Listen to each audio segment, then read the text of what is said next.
Welcome to Glorious Creations. Come along and join me as we create something beautiful today. I have a little bit of transparent clay rolled out on a number 3, so it's nice and thin. I want to make something that is in the yellows and blues and whites. I'll show you. I'm not using a lot because I don't want to make a super huge piece today. Just see, I'm just cutting off a slipper. But I also don't want it as conditioned as if I had rolled it all the way out and I was getting ready to turn it into a cane or perhaps a veneer, because I'm going to be using a method today called Chippy Choppy, coined by Deb over at Clay Boutique. And this is a congratulatory video for Deb. She just made it to 20,000 subscribers. Yay! Way to go, Deb. We are all so thrilled for you. And she put a challenge out there to us to make something in the Chippy Choppy method. She is awesome. She is so talented. You have to check her out. She has fantastic tutorials. And yes, I am definitely giving a plug to Deb. This is my ode to you, Deb. And here we go. Oh, by the way, I also have some white. And I have some paint. Does not matter the brand. It's just acrylic, yellow, and white craft paint. The other day, I used alcohol inks. I'm going to try a different color. I did not like the yellow. This is the Picasso alcohol ink in the navy blue. And this is the Mixative gold. Chippy Choppy method is really simple in the respect of the cutting. It's not simple, however, in the method of what you are putting it all together with, because there are so many variables. You can add so many different things. You can do it very, very easily and just have a few different colors. Like I could mix those two right there together and mix them in and work with that. I'm leaving some of the lines more angular and not just cut straight. I want some that are a little bit larger than others. One thing I like to work on when I am planning to make a mess is a paper plate. It may seem unconventional, but I can make a mess on the plate and then I can move it out of my way and keep my work surface clean. For example, if I add some shiny white mica powder to some of this white clay, instead of having it all over the table. Whoa, that is way too much. It gets on the outside of these pieces. And you could take it if you really wanted to.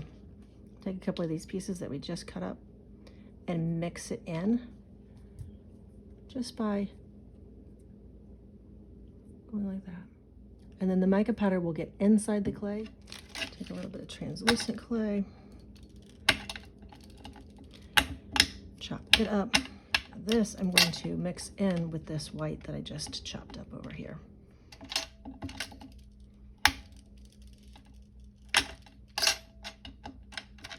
All right, 2 piles for this.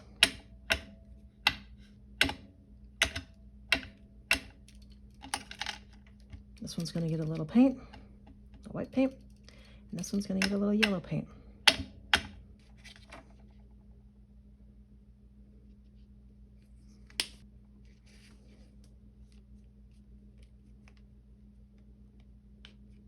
Mix this around, get all the pieces covered in the paint. This is one of those have fun and make a mess moments. So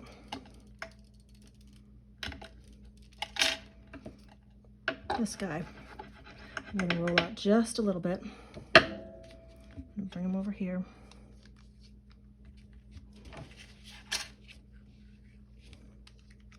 Put some a couple drops of the alcohol ink on here. See that? And just brush it on. And this is also going to dry. And I don't know if I have enough. We'll see. I'm avoiding using a paintbrush. I'm going to just use the silicone brush. Need a little bit more. There we go. And this will also need to dry. Now, do you see the difference between a piece that has been not worked and a piece that has been worked? See how the edges are rounded as opposed to angular?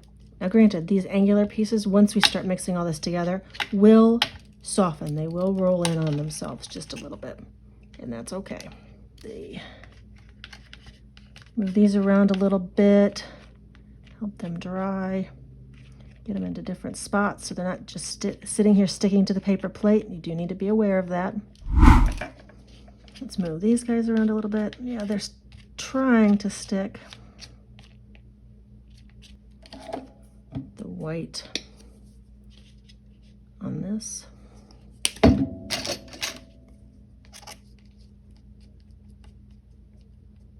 And I got a piece of yellow in there, but that's okay. I'll just add a little interest to it.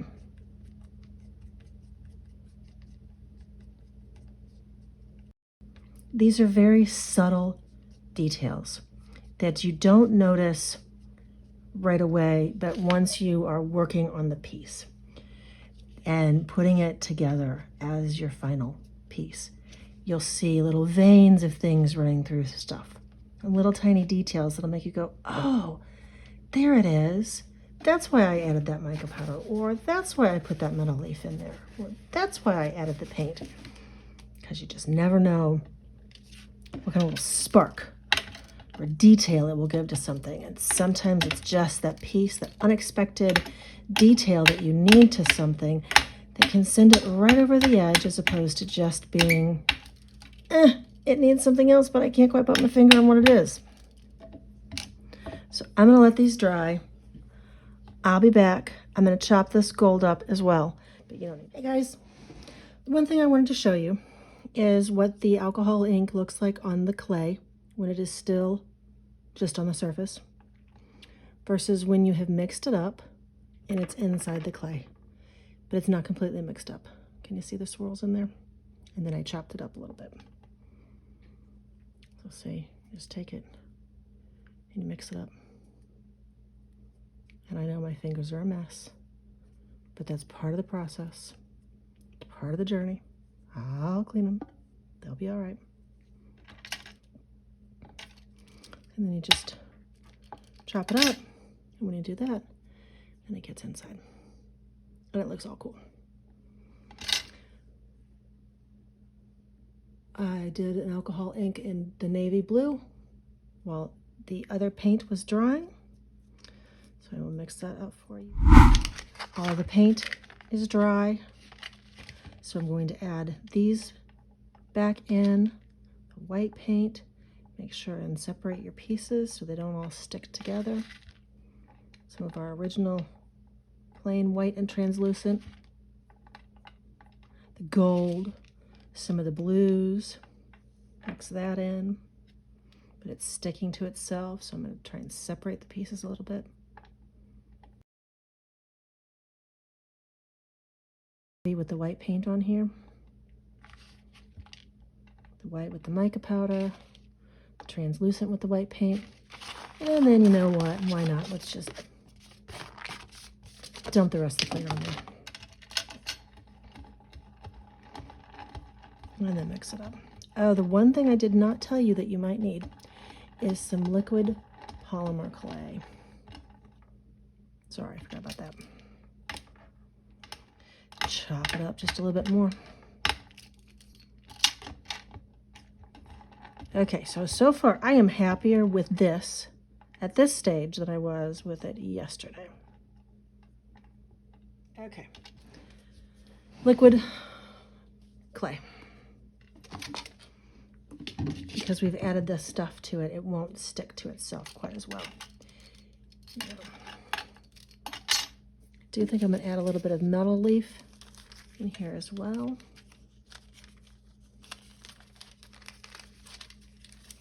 Come on. Off the paper. And maybe just a little bit of gold. Give it some extra luster and shimmer.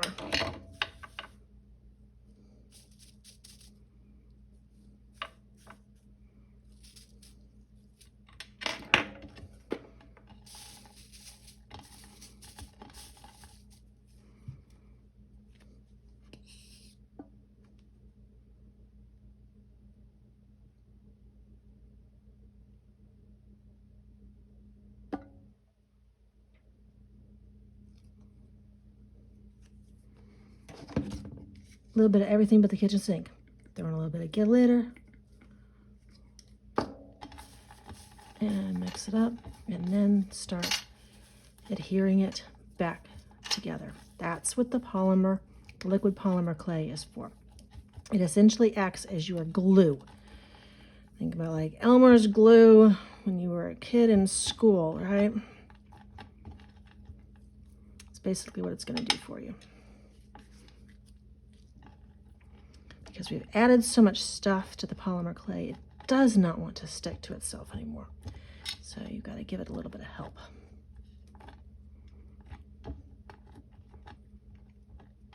Get everything in there. And then give it a press. And another gentle press.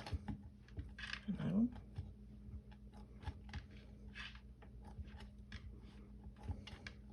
Now I'm just going to work to form it into a block.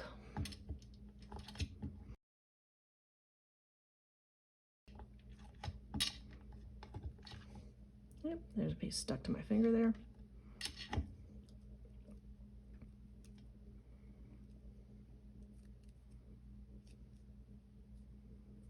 Another piece stuck to my finger there. Same. So I'm going to give it a little press, turn it, another little press, turn it on its side, press down, flip it, press down. Yep, come back here.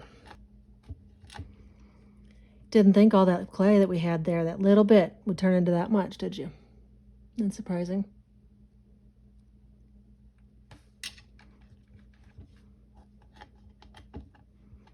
See why I said you didn't really need to start with a ton of those different colors, because we were using such a variety that we had a lot to work with.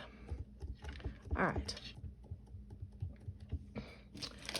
Give it just a little bit of roll on all the sides first, just to make sure everything is all stuck together. Ooh, look at that gold pop up. And then decide which piece you want to cut down. Do you want to cut from your short side or your long side? I think I want to cut from the long side. So here we go, the moment of truth. Ready? Dun, dun, dun.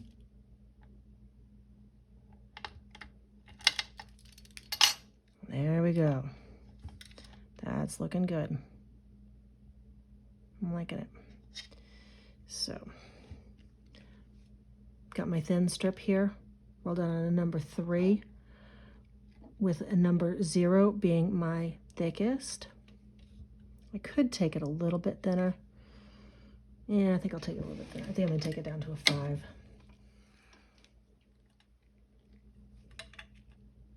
So, there you go.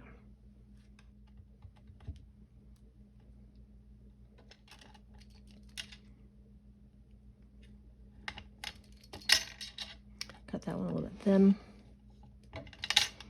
But you can see right here, ignore my dirty fingers, the swirl on the inside.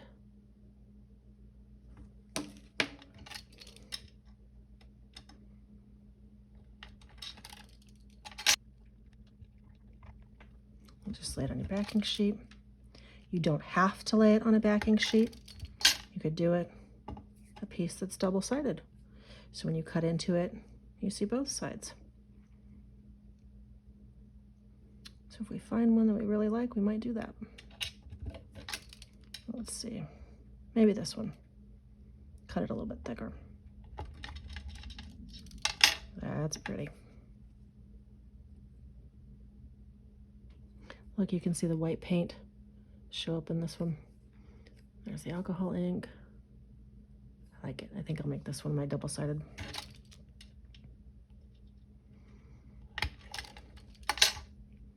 Decide which side you like the best to be on top.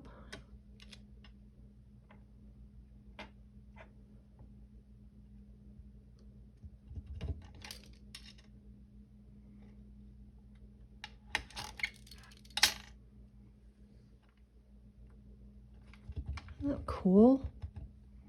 All right. Let's go ahead and put this piece up here.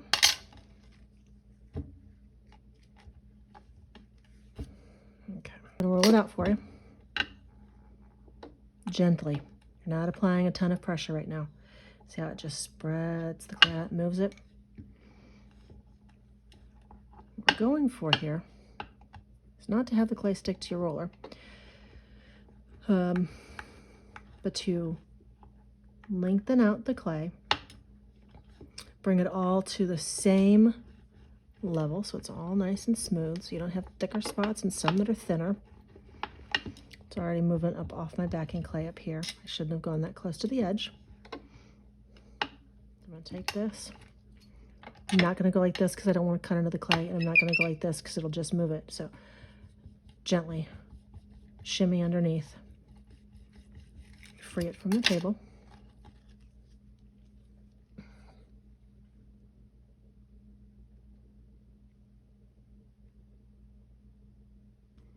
That's how it looks on the back. When I cut, I like to use plastic wrap. Lay it over the surface. I think it gives the pieces prettier edges. It curves the top of your cut. Now you decide where you want to cut. And look through it, decide. I think, oh, right here looks pretty because we're going to.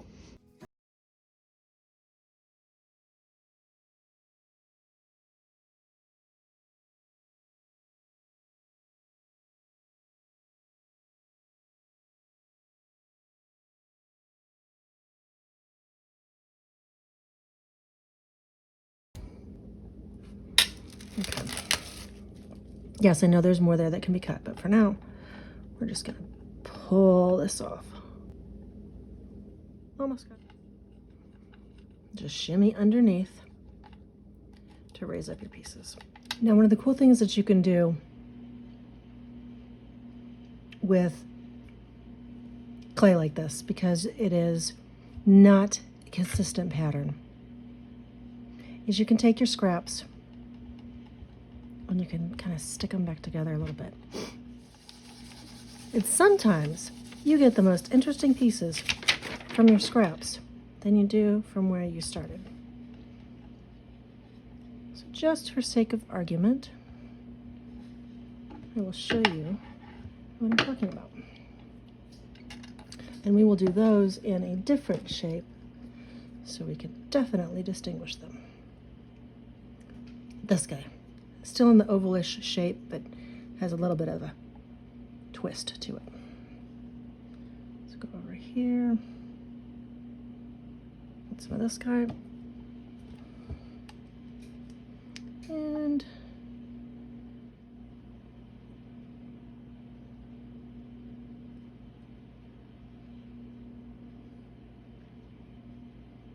but I just wanted to show you guys how you can use those pieces.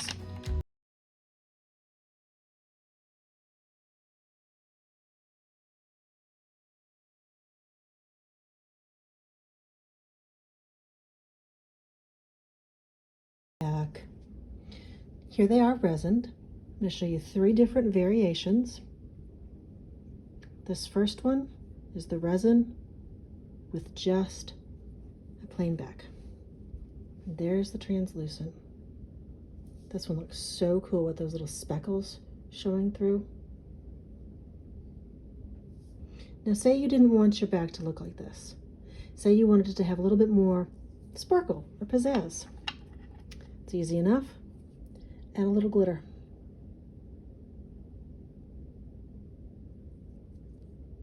See?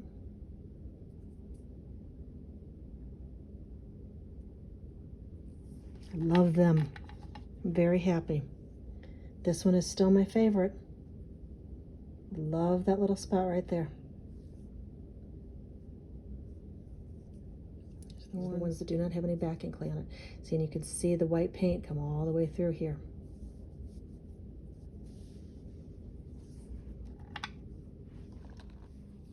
Here's the large ones. I added some glitter to the backs of these as well. Especially these larger ones. I thought they needed it. But here they are up close.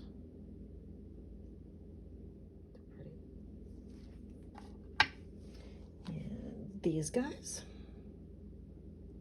which were made with the scrap, but you can't really even tell because this method is so versatile. Here's their backs. And then the little ones. These are so fun. And a little glitter on the backs of these as well. So there you go, guys. Thanks, Deb, and congratulations on your 20,000 subscribers. That is awesome. Way to go. And again, thank you so much for joining me today. Thank you for watching my video. Please like and subscribe, and I will see you next time. Bye-bye.